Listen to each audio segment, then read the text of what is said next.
तो गुस्से में आकर द्रौपदी जी ने इस नदी को श्रापित कर दिया।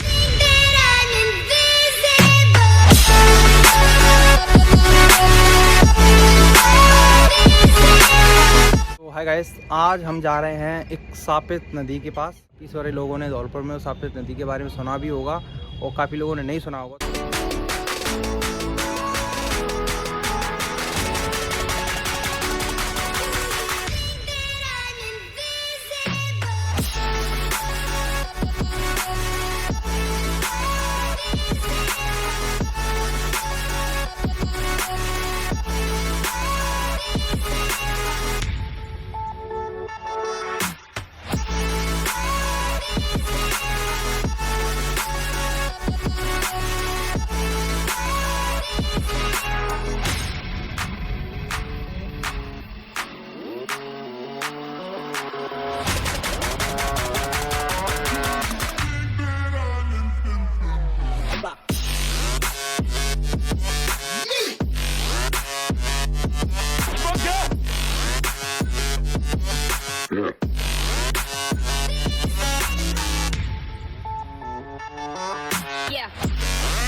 तो आप में से आधे लोग समझ गए होंगे कि मैं इस टाइम पर कहाँ पर हूँ। हम हैं इस टाइम पर चंबल नदी पर और ये नदी श्रापित नदी है। कहा जाता है कि इसको ऋषि और काफ़ी देवताओं द्वारा श्रापित किया गया था। तो आज हम आपको फुल डिटेल में कि इसको क्यों श्रापित किया गया था, क्या वजह रही थी श्रापित करने के पीछे, तो उसको आपको सब कुछ कवर करके देंगे। आप मेरे पीछे देख सकते हो चंबल नदी का व्यू। और समथिंग आज से 10-15 दिन पहले ये नदी का जो पानी है वो काफ़ी ऊपर आ चुका था। इस टाइम पर मेरे पीछे देख सकते हो आप। तो इस नदी का जो पानी है उसका स्तर बढ़ चुका था, लेकिन धीरे धीरे कम हो गया है।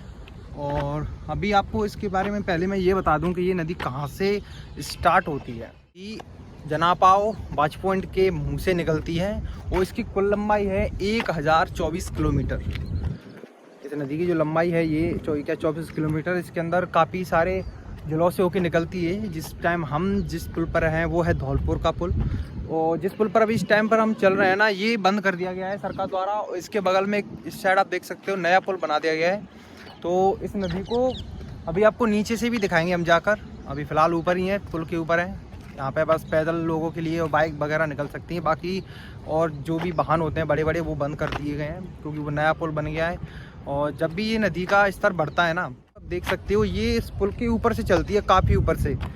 तो अगर कभी हमारे सामने ये चढ़ी तो पहले भी काफ़ी है, लेकिन जब हम ब्लॉग शूट नहीं करते थे, अभी अगर हमारे आगे ये चढ़ती है तो आपको ज़रूर इसका ब्लॉग देंगे। तो अभी आपको ये बताता हूँ कि ये नदी श्रापित क्यों है। कि कौरवों और पांडवों के बीच में एक पासे वाला गेम खेला गया था, और वो जो गेम खेला गया था वो इसी नदी के किनारे पर खेला गया था। तो जब वो गेम खेल रहे थे इस नदी के किनारे पर, और द्रौपदी को वहाँ पे जब दाव पे लगाया गया था, तो जब द्रौपदी जी वहाँ पे आती हैं और अपने आप को दाव पे लगा देखती हैं, और एकमात्र चंबल नदी थी जो इस बात का गवाह थी कि द्रौपदी को दाव में हारा गया है। इस नदी को श्रापित कर दिया, और तब से लेकर अब तक ये नदी श्रापित मानी जाती है। ये एक बार श्रापित नहीं हुई है, ये 2 बार श्रापित हुई है। एक बार इसको श्रापित किया गया था एक ऋषि द्वारा। उसकी वजह ये थी, 20 साल पहले एक राजा थे, राजा रंतिदेव। उन्होंने इस नदी के किनारे पर एक यज्ञ किया था, और उस यज्ञ के दौरान उन्होंने काफ़ी सारे जानवरों को यहाँ पे मारा था, उनका बलिदान दिया था।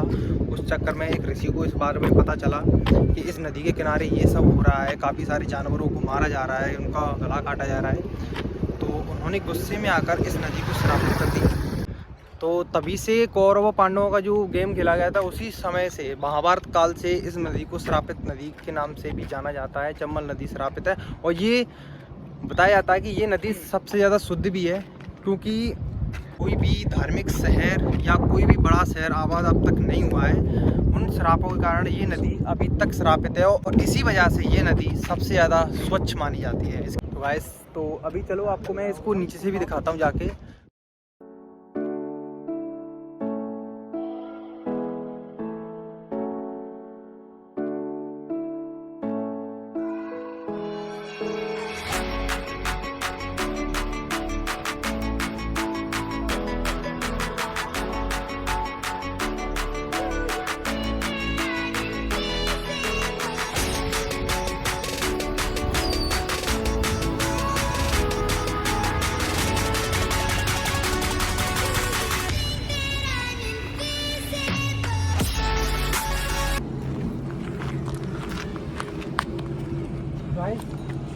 यहाँ पे नीचे आने के लिए रास्ता काफ़ी ख़राब है।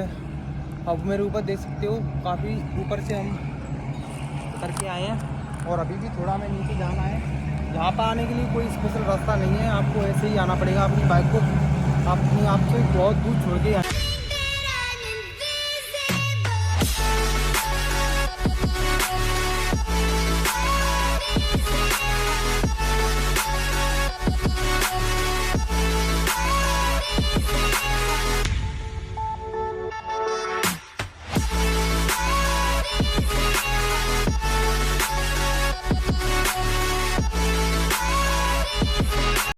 ये व्यू है हमारी चंबल नदी का, जो हमारे घर से 10 किलोमीटर दूर है। और आपको सारी डिटेल दे दी है, यहाँ पर जो भी है, यहाँ का जो भी सीन है हम आपको दिखा चुके हैं। तो अभी ऐसा कुछ बचा नहीं है इस वीडियो में बताने के लिए आपको। अभी टाइम है वीडियो को एंड करने का। तो मिलते हैं आपसे अगले ब्लॉग में, क्योंकि जो भी इन्फॉर्मेशन थी, जो भी जानकारी थी, मैं आपको दे चुका हूँ इस वीडियो में चंबल नदी के बारे में। तो मिलते हैं आपसे अगले ब्लॉग में, जब तक के लिए बाय एंड टेक केयर।